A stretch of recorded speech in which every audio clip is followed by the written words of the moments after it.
오늘은 감기로 생긴 고열이 해열제로 잘 내리지 않고 입마름과 갈증이 심하여 찬물을 벌컥벌컥 마시는, 거기에 배가 그득해지면서 대소변이 잘 나오지 않는 양명 이증 감기에 대해 말씀드려 볼게요.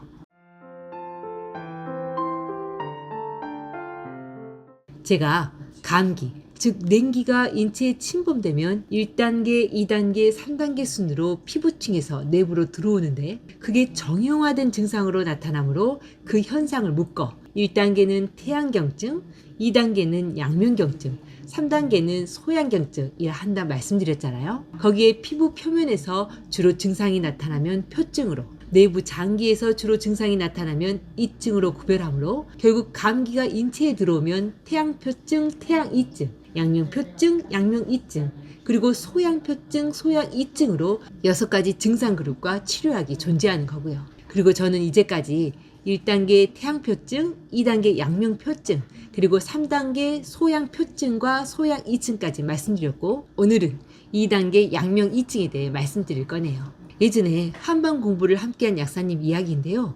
약사님 아이가 10살인데 아이가 전날부터 열이 오르기 시작했는데 그날은 저녁부터 열이 40도가 넘어가더래요. 그래서 낮에 타온 병원약에 해열제도 따로 더 먹이고 이마에 찬 수건도 계속 갈아주는데 자정이 넘어도 열이 내려가지 않는 거예요. 게다가 아이는 얼굴과 손발까지 벌게지며 계속 목이 마르다 찬물을 들이키고 끙끙 앓는 소리를 내고요. 약사님은 아이가 열이 40도가 넘어가고 끙끙 앓으니 병원 응급실로 아이를 데려갔고, 응급실에선 당장엔 감기 같으니 일단 수액부터 맞으면서 상황을 지켜보자 했다네요. 왜 당장엔 해열제를 먹인 상태라 또 해열제를 줄 수 없는 상황이었거든요. 이후 약사님은 새벽에 아이 열이 조금 떨어져 다시 집으로 돌아갔고, 다음날 다시 병원 진료를 받는데 아이는 열이 39도로 열이 내려가질 않은 상황이었죠. 하지만 병원에선 폐에 특별한 염증이 없고 혈액 검사에도 백혈구가 조금 올라간 것 외에는 큰 이상이 없었으므로 해열제와 감기약 정도만 처방을 해주셨대요. 하지만 약사님은 아이의 열이 심상치 않게 느껴졌고, 평소 속열이 많던 아이가 이렇게 열이 오르다 보면 혹 뇌수막염이라도 오지 않을까 너무 불안하셨죠. 그래서 저희 한방 선생님께 밤늦게 전화를 하셨다네요. 선생님은 이런저런 설명을 들으시곤 아이가 소변과 대변은 보았냐, 또 아이가 더워하기만 하냐 아니면 추워하기도 하냐 물으시곤, 아이가 소변도 대변도 이틀째 잘 보질 않고 추운 건 전혀 없고 더워하기만 한다라는 설명을 들으시곤 한방 제제로 백호탕이란 약을 먹여야 하는데, 당장 백호탕 과립이 없으면 황금탕 5g과 황련해두탕 3g을 석고와 쌀을 함께 끓인 물에 타 먹여라 말씀하셨다네요. 약사님은 약국에서 평소 잘 쓰지 않는 백호탕 과립을 밤늦게 어떻게 구할 수 없어 선생님께서 말씀하신 대로 백호탕 대체 처방으로 한방 과립제와 석고와 쌀 끓인 물을 아이에게 먹였고요.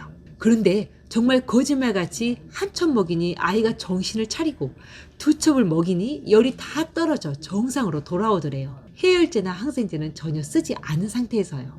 약사님이 얼마나 안도하고 감사했을지 눈에 선하시죠. 여러분은 어떻게 생각되세요? 우와, 해열제로 떨어지지 않는 열이 한약으로 그렇게 쉽게 떨어진다고? 하며 놀라시는 분들도 있을 거고, 에게 백호탕을 제대로 쓰지도 않고 양명이증을 고쳤다고 말하는 거야? 라며 수준 높게 비웃는 분들도 계시겠죠. 거기에 대해선 우선 백호탕이란 처방이 어떤 약재로 구성되었는지 살펴보아야겠죠. 백호탕은 석고, 지모, 감초, 갱미 단 4가지 약재로 이루어진 처방이에요. 여기서 갱미는 쌀을 의미하고요. 따라서 제가 석고와 쌀을 끓여서 다른 과립제와 함께 먹였다 했을 땐 사실 백호탕 처방의 주 약재인 석고를 먹인 것이므로 백호탕 처방을 사용한 것과 마찬가지다 할 수 있죠. 그럼 도대체 석고란 무슨 약이에요? 라고 물으신다면, 석고는 폐와 위장을 아주 차게 식혀주는 마치 매서운 찬 냉기와 같은 약이다. 그래서 위장의 열이 극도로 심해져 고열과 수족 번열, 대소변이 안 나오면서 극도로 더워하며 찬물을 벌컥벌컥 마시는 양명이증의 최적의 약재다라고 말씀드릴 수 있어요. 하지만 우리는 여기에 더해 심장과 간의 열도 함께 식혀주는 황금과 작약이 든 황금탕과 복강 내부의 열을 다 식혀내리는 황련해도탕을 제대로 썼으니 해열제로도 내리지 않는 열이 당연히 내려갈 수밖에요. 마치 여름에 더위를 먹어 몹시 갈증이 나고 찬물을 마셔도 갈증이 풀리지 않고 답답할 때 찬 에어컨만 강하게 쐬어도 뱃속까지 시원해지면서 그 더위가 다 풀리는 것처럼요. 하지만 이렇게 고열을 잘 내리게 한다고 석고가 든 처방을 오랫동안, 때론 열 체질이라 그 열을 내리려고 함부로 먹여선 절대 안 되어요. 왜? 석고는 찬 냉기 같은 약초라 몇 번만 먹어도 위장이 심하게 깎이면서 냉해지고 원기까지 쇠약해져 인체를 허약하게 만들 수 있거든요. 특히 성장기 아이들의 경우엔 고열 감기 외에는 절대 사용하지 말라 의서에서 당부까지 하고 있고요. 또한 백호탕에 석고 외에 다른 약재가 가미된 이유도 석고의 차고 예리한 성질이 위장과 폐에 해를 줄까봐 위장과 폐를 촉촉하게 자양하는 지모, 감초, 갱미를 첨가해 석고의 부작용을 최소화한 거네요. 따라서 만약 속열과 고열이 심해 더워하며 갑갑해하는 양명이증으로 인한 열이 문제라면 석고가 든 백호탕을 아니면 앞선 처방으로 두세 번 먹이는 걸 추천드려요. 이후 열이 한풀 꺾였는데 미열이 남아있다면, 그래서 석고를 계속 써야 하는지 고민이라면 석고 대신 천화분이라는 약초로 바꾸어 남은 열을 식혀줄 수 있고요. 왜? 천화분은 뜨거워진 토양이 시원한 비로 그 열기가 식혀지듯 위장이 뜨거워진 상태를 시원한 비처럼 식혀주는 촉촉하고 서늘한 성질을 갖고 있기 때문에요. 이렇게 말씀드리면 무슨 약초를 설명하는데 차가운 냉기이고 시원한 물의 기운이냐 하며 의아해하시는 분들이 계실 것 같아요. 원래 동양의학의 기본 개념이 음양오행이잖아요. 이게 우주는 크게 음양으로 이루어졌는데 음양이 변화하면서 오행, 즉 목화토금수의 봄, 여름, 장마철, 가을, 겨울로 크게 5가지 에너지 상태로 변화한다고 이해하고요. 그리고 이런 우주의 기운이 식물에 스며들어 한열, 온량, 평, 즉 차고 뜨겁고 담담하거나 따뜻하고 시원한 성질을 갖게 된 것을 약초라 부르며 우리 인체에 음양의 불균형으로 생긴 많은 병증을 치유하는데 5가지 기운을 가진 약초를 그 맛과 함께 이용하네요.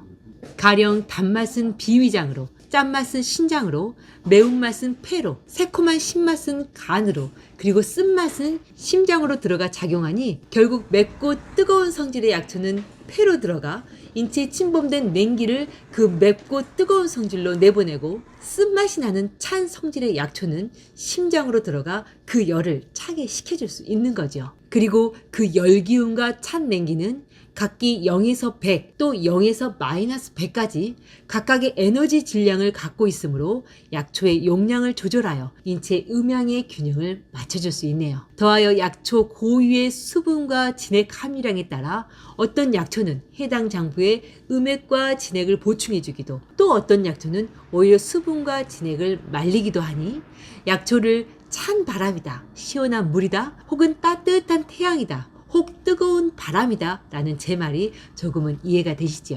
오늘 감기 2단계 양명경 감기 중에서 고열이 심해 끙끙 앓으며 얼굴과 손발이 몹시 뜨겁고 찬물을 계속 찾는, 거기에 대변도 변비로 소변까지 잘 나오지 않는 양명이증 감기에 대한 이야기 재밌게 들으셨어요? 오늘 저의 이야기가 한약으론 병원약으로 잘 낫지 않는 고열을 내리는데 단 한두 번만으로도 열을 내릴 수 있는 방법이 있다라는 희망찬 메시지가 되었길 바랍니다. 더하여 한약이라는 우주의 음양오행이 담긴 약초들의 치유 원리도 오 하며 고개가 끄덕여지는 내용이 되었기도요.